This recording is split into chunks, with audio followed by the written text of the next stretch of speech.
안녕하십니까? 이번 시간에는 중국 공산당의 해외 침투 중 마약과 범죄 조직을 통한 통일전선 공작에 대해서 말씀을 드리겠습니다. 우리들은 중국 범죄 조직 하면은 삼합회를 떠올리죠. 삼합회는 원래 그 청나라 시대 때 반청 복명, 그러니까 청나라에 반대하고 명나라를 부활시킨다, 그런 그런 조직이었습니다. 중국 공산당이 전역을 장악하고 난 다음에는 근거지를 홍콩, 마카오 등지로 다 삼합회가 옮겨 있었습니다. 그러니까 범죄 조직이었죠. 그런데 개혁개방 이후에 중국 공산당이 해외 통일 전선 공작으로 이렇게 삼합회를 이용하기 시작을 했습니다.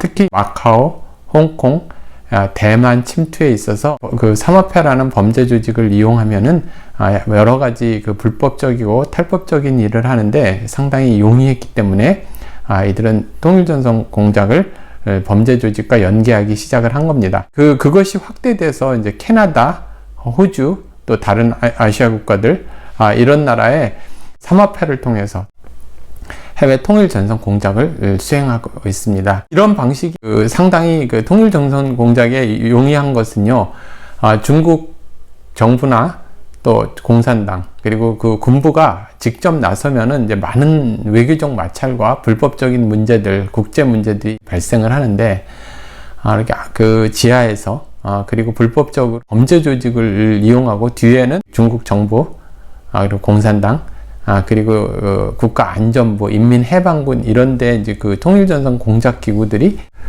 삼합회하고 연대해서 겉으로는 삼합회 범죄 조직을 내세우고 뒤에서는 이제 중국 정부와 공산당 그리고 중국 인민해방군의 그 자금이 투여되는 이제 그러한 방식을 취하게 되는 거죠. 역할 분담이라고 할 수 있죠. 각국의 악 영향력들이 상당히 심각합니다. 특히 마약 거래, 카지노 운영, 그리고 테러, 그리고 린치, 협박, 그리고 각종 이권 개입, 특히 이제 친중 종중 인사들을 포섭하고 또 그들이 이제 따르지 않았을 때 협박하고 살해하는 그런 것을 그 중국 공안보다는 삼합회를 통해서 이렇게 처리하는 경향이 있습니다. 이러면은 상당히 이게 전 세계에 이 범죄 조직, 마약을 통한 그 중국 공산당의 침투가 아주 심각한 지경입니다. 각 나라의 매춘이라든지 인신매매, 마약, 금융, 부동산, 그리고 여러 가지 범죄 조직과 이제 연대해서 거기에 이제 생태계를 구축을 합니다. 통일전선 공작금들과 이제 그 삼합회를 통해서 이제 그런 일을 하게 되는 거죠. 각 나라별로 특히 미국, 캐나다, 호주, 그리고 유럽, 또 우리나라, 대만, 이런 데 이제 상당히 침투되어 들어와 있는데요. 그 침투 방식은 이제 여야 정치인들, 국회에 진출한 정치인들을 매수하거나, 또 지난번에 말씀을 드린 샤프파워라고 돈과 여자로 매수하거나 인맥을 통해서 꼼짝 못하게 만드는 방법, 또 친인척을 지원을 해서 약점을 잡는 방법, 이러한 방법이 범죄 조직을 통해서 들어오죠. 그리고 이제 공무원, 경찰, 이러한 것들, 이렇게 부패 공동체를 형성하게 됩니다. 나중에는 그 나라가 거의 손을 쓸 수가 없을 정도로 종중 친중화되고 그런 매국 행위가 버젓이 일어납니다. 좀 이제 사례별로 좀 말씀을 드리면요, 미국 휴스턴에 있는 중국 총영사관이 그 통일전선 공작의 그 근거지로 활용이 되는 그러한 증거들을 입수하게 됐습니다. 그래서 결과적으로는 이제 2020년도에 그 상당 부분의 사람들을 입건을 하고 폐쇄를 시키는데요. 그러니까 중국 스파이들이죠. 거기에 정치 공작전, 특히 트럼프 대통령에 대한 반 트럼프, 또 그리고 마약, 그리고 여론전, 심리전, 금융전, 문화전, 이념전, 특히 마약 멕시코에서 올라오는 마약 범죄 조직과 연계가 돼서 미국에 들여오는 그러한 것들을 다 적발하게 됐습니다. 그것이 이제 그 근래에 미국에 있어서 가장 큰 마약 집단 그리고 범죄 집단과 연계된 중국 공산당의 사건들이고 적발된 증거죠. 밴쿠버 모델이 있습니다. 이제 밴쿠버가 완전히 저 범죄 카르텔과 중국 마약의 근거지로 또 그리고 부동산 투자 또 자금 세탁의 그 근거지로도 활용이 되는, 그러니까 여러분들도 이제 밴쿠버에 많이 가신 분들은 잘 아시겠지만 중국 화교들이 굉장히 많이 살고 있지 않습니까? 그 사람들도 공작 대상이 되고 또 활동 요원이 되기도 하고, 중국 범죄 조직이 정치인을 매수하고, 캐나다 정치인들을 매수하고 거기 부동산을 구입을 위해서 중국 공산당 돈들이 세탁이 되고 자금 세탁이 되고, 그렇게 하면서 그 사람들의 그 중국 공산당의 투자가 용이하도록 법적인 부분이 이렇게 법률이 개정이 되고, 그러면서 거의 천문학적으로 이제 부동산 가격이 뛰고, 밴쿠버, 캐나다의 부동산이 중국인들한테, 특히 중국 공산당한테 완전히 이렇게 점령당해 버리죠. 그런 일이 있었습니다. 특히 이제 심각한 것이 이제 마약, 범죄 이런 것과 연계돼서 그 사회가 굉장히 이제 어려워지고, 나중에는 어떻게 손을 써야 될지, 공무원, 경치인, 여러 가지 사회 유력층 이런 사람까지 거의 매수가 돼 있기 때문에 사회가 거의 마비 상태, 중국에 거의 내어주는 상태, 이렇게 되어버립니다. 그 중국 공산당의 해외 통일전선 공작 중에서 이제 밴쿠버 모델을 가장 성공적인 모델로 이제 그들은 이제 생각을 해서요, 이러한 방식을 호주 시드니에서 해보자.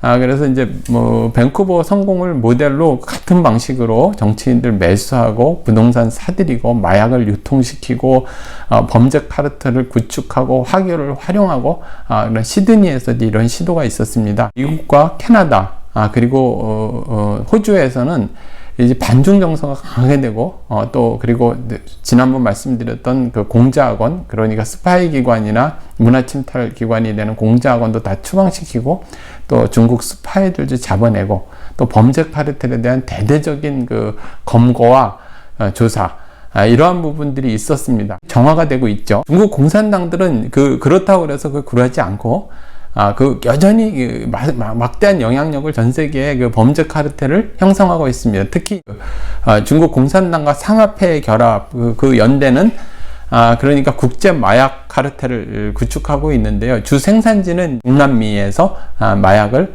걷어다가 또 아프리카 이런 데가 주 생산지가 되는 거, 그것을 유포시킨 이제 미국이나 유럽, 캐나다 이런데 유포를 시키는 거죠. 국내 이야기를 좀 하면은요, 이제 해외에서는 제가 이제 국내 이야기를 직접적으로 많이 말씀을 드리기가 좀 어려운 점은 뭐냐면, 미국이나 캐나다, 호주에서는 그 정부나 정치인들이 각성을 해서 조사를 하고 거기에 대한 시정을 하려고 그러고 대대적인 검거를 하고 그렇습니다. 법률 개정을 합니다. 근데 우리나라에는 전혀 그런 움직임을 보이지 않고 있죠. 그러다 보니까 가장 가까운 나라고 가장 그들이 우리를 속국으로 생각하면서 문제가 가장 심각할 텐데도 그런 문제가 겉으로 표면화되어 있지 않고 대대적인 그 검거나 사건 수사 이런 일들이 벌어지지 않고 있습니다. 사실은 실제로는 더 심각하지 않을까 이렇게 추정이 됩니다. 펜타닐이라고 있습니다. 그것이 서구에서는 불법입니다. 그런데 중국에서는 불법이 아닙니다. 그것이 이제 대대적으로 침투되어 들어오죠. 국내에서도 펜타닐 마약 부분들이 항상 문제가 되고, 연예인 사건이 있을 때 빠짐없이 등장하는 그러한 약품이죠. 그 펜타닐을 전 세계에 확대시켜가지고 마약으로 무너뜨리려고 하는 거죠. 또 범죄 조직 카르텔이 형성이 되어 있고, 두 번째로 그 마약만큼 또 심각한 것은 부동산 침투가 굉장히 심각합니다.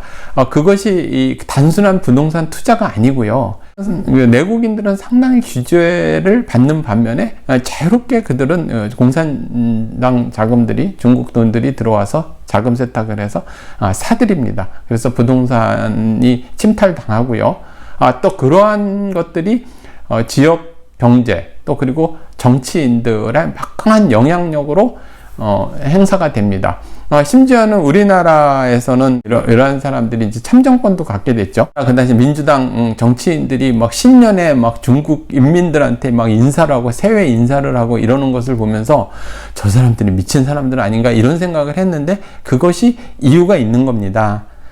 그리고 특히 염려스러운 부분은 30여 군데 뭐 강릉이라든지 경기 북부라든지 곳곳에 군사 요충 지역에 차이나타운을 건설한다, 공자마을을 건설한다 그러면서 부동산 침탈이 상당히 심각한 수준입니다. 우리나라가 이제 더 이상 마약 청정 지역이 아니죠.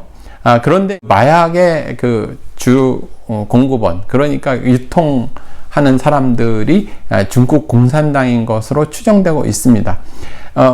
미국과 서구, 호주, 많은 나라에서 그렇게 중국 공산당이 개입을 해서 유통을 시키고 그 나라를 파괴하려고 그러는데 가장 만만하고 가장 친중 종중 정도가 심하고 가장 각성이 덜 돼 있는 대한민국 정치인이 있는 나라를 그냥 뒀겠습니까?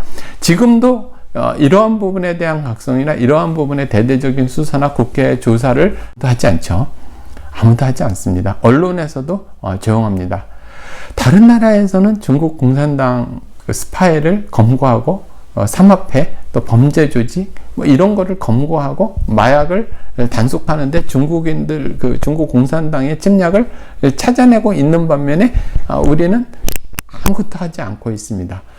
둘 중에 하나겠죠. 대한민국 완전히 청정 중국 공산당 범죄 청정 지역이거나 아니면 매수당하고 사람들이 정신적으로 타락해서 그냥 무방비 상태에 있을 겁니다. 여러분, 이 부분에 대해서 상당히 경각심을 가져야 하는 겁니다. 감사합니다.